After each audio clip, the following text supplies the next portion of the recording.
Wait for it, wait for it. There. That name alone signifies great entertainment. You guys are so unprepared, you don't even know. Shut up! Oh, there goes my phone. Hello? Could you say that again?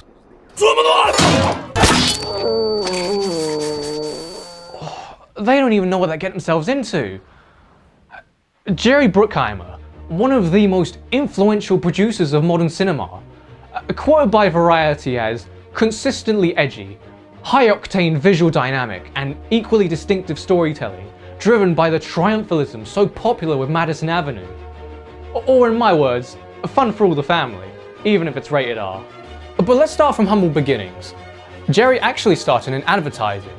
Now when you think about it, that's actually a decent path, because when it comes to advertising, the whole purpose of an ad is to not simply make people aware of a product, but to also reel them in, get them intrigued, and hopefully you succeed in persuading them to buy.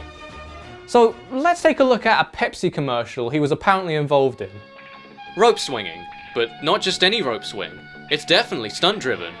These actors sure have energy. Look at them go, in slow motion. Go all out. Work up a towering thirst, says the narrator. Then drench it with a cold can of Pepsi Cola. After some convincing dialogue, more flipping, energy regained and all that played over a catchy song.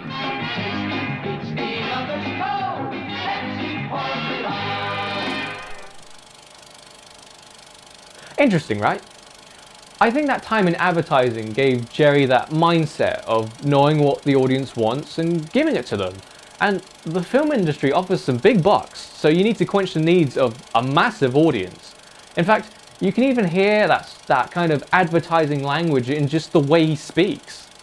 I'm always selling. I mean, that's what you do. You're always selling a studio on trying to make a movie. You're selling a director on trying to direct a movie for you. You're selling a writer on trying to do a project for you.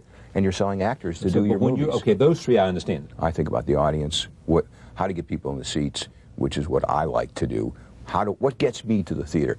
I open the newspaper and I said, what's playing? What excites me? What do I want to go see? That was a movie I wanted to go see. Jerry may not be a director, but he definitely has as much input as one. So, how would all of this transition into film? Well, there are certain traits you can pick up watching films produced by Jerry. I'm going to go over a few right now. Advertising style. For just $19.99. Even though we're watching a film, I still feel like I'm being sold something. Take a look at this scene from Flashdance. That doesn't look like a gym I've ever been into. Looks an awful lot like a soundstage to me. You know, a place where products get pitched and demonstrated on. Mixed in with the girls working out are the occasional close-ups of some gym equipment. Was this scene trying to persuade me to go to a gym? I have a feeling this worked on a lot of people.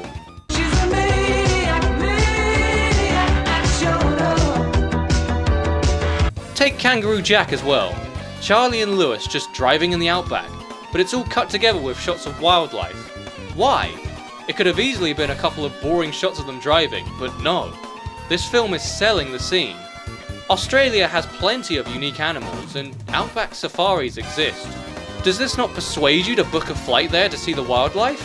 If it doesn't, the rest of the film might.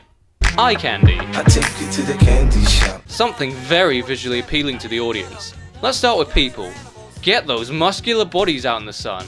Perfect for the ladies. And some men. But let's also get the ladies out there posing. Look at this. Check out the flash transitions. It's like paparazzi. It's as if we've come out of a film and are now watching something completely different. Now give me another pose. What are you doing? Don't mind me, I'm just trying to get content from my YouTube video. Go. Are you kidding me? Hell no! Yes! Look, right now you may not understand it because YouTube hasn't been invented yet, but in the future, these shots might just give you a little extra exposure down the line. A little off topic, a side point. Something similar to Kangaroo Jack about watching something completely different, other media integration can be key. I mean, a lot of the dance scenes in Flashdance are presented like a music video. While Flashdance isn't a music video, at that time, MTV was on the rise, so having that music video aesthetic was probably an effort to attract that growing audience. Back on track now, eye candy isn't just from people, but also from objects and other entities as well. The easiest one being explosions. Lots of them. Now I know a lot of people make fun of Michael Bay for his overuse of explosions, but let's not forget, you need a producer to finance these explosives, and Jerry happened to have worked with Michael in the first 5 films of his career. Explosions are only one example here. Camera movements. This doesn't sound that interesting, but it's an extra little detail. You might just find a shot like this. This could have been a static shot, but no, they just had to push the camera forward. The only thing missing here is just the onomatopoeia whoosh! It's interesting because it gives the shot an unnecessary amount of energy, yet at the same time, I don't complain about it because I feel on the edge of my seat. There are also those shots that play in fast motion. I still have yet to find out why this is a thing, but it's a thing. Camera angles. Of course, crazy camera angles should never be used too often. There's just the occasional one that just comes out of nowhere, and it's angled in such an unorthodox way that it just makes you go, oh, wow. Regardless of what analytical reason there was for it, it's still cool to look at. Soundtrack. It's got to be epic. If it's an action scene, a build-up scene, or even just a traveling scene, it's still got to sound adventurous or heroic.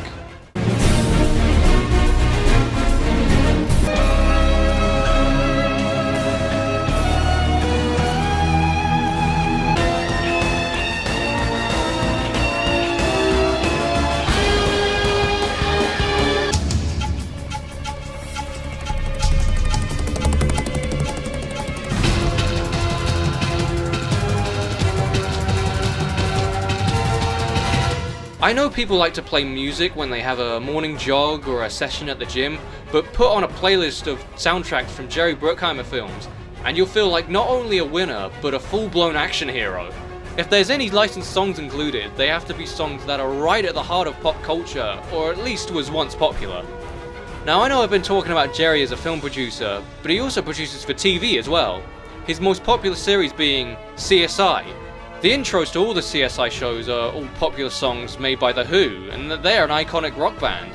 Proud to be American. America, fuck yeah! This will only apply to films set in America, especially the ones released in the 90s. Despite being targeted for a mass audience, there's still some visual exclusivity to America, locations and events that seem only possible in America, not even in a satirical fashion. Where else are you going to find an abandoned junkyard of an airstrip in the middle of a desert, without the post-apocalyptic setting? Where else would you find a strip club this big? Where else would you gamble this much?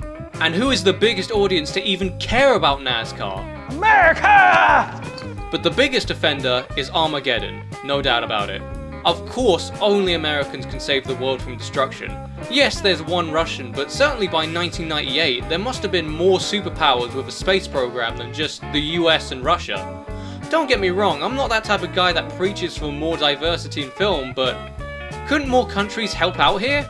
Why is the nuclear warhead from America as well? When I think of powerful nukes, I think Russia. I'm pretty sure that red and white polka dot dress was the fashion in 50s America. Of course the film shows China in the most financially disadvantaged way possible, where everything's just made out of wood. When I think of Shanghai, I think of a big urban city with a bit of smog on the side. Not this! I swear a quarter of these shots in the film feature an American flag somewhere in frame. And to top it all off, of course the 2 space shuttles are called Freedom and Independence. America! In fact, you can tell if something's a potential Bruckheimer film by even the tiniest trait like the font. For example, there's that specific agency super spy font that's featured in films and TV regarding anything top secret. While this probably didn't originate from Bruckheimer media, I saw this style of font plenty of times, which led me to believe that maybe this was popularized by Bruckheimer media. Nowadays you would see this style of font anywhere. While it's not exactly an appealing trait, if you've seen plenty of Bruckheimer media prior, small traits like that give off little signs that you're in for some extreme action. Other small traits include tiny bits of humour, even in the hard R action movies, and even the directors he works with. Some of the bigger directors like Tony Scott and Michael Bay started in advertising, just like Jerry, as well as plenty others he worked with. I'm sure there's so many more points I'm not aware of, but that's plenty enough to think about. To summarise, Jerry may not be a director, but he has just as much input as one. The films he works on are so appealing both visually and audibly that it keeps the audience entertained throughout. If you're bored this lockdown, just pop in a Bruckheimer film. Literally, like I said, they're fun for all the family, even if it's rated R. Like Con Air. The children will love Con Air. And with that being said, I'm out of here. Oh, wonder what this button does. Oh no.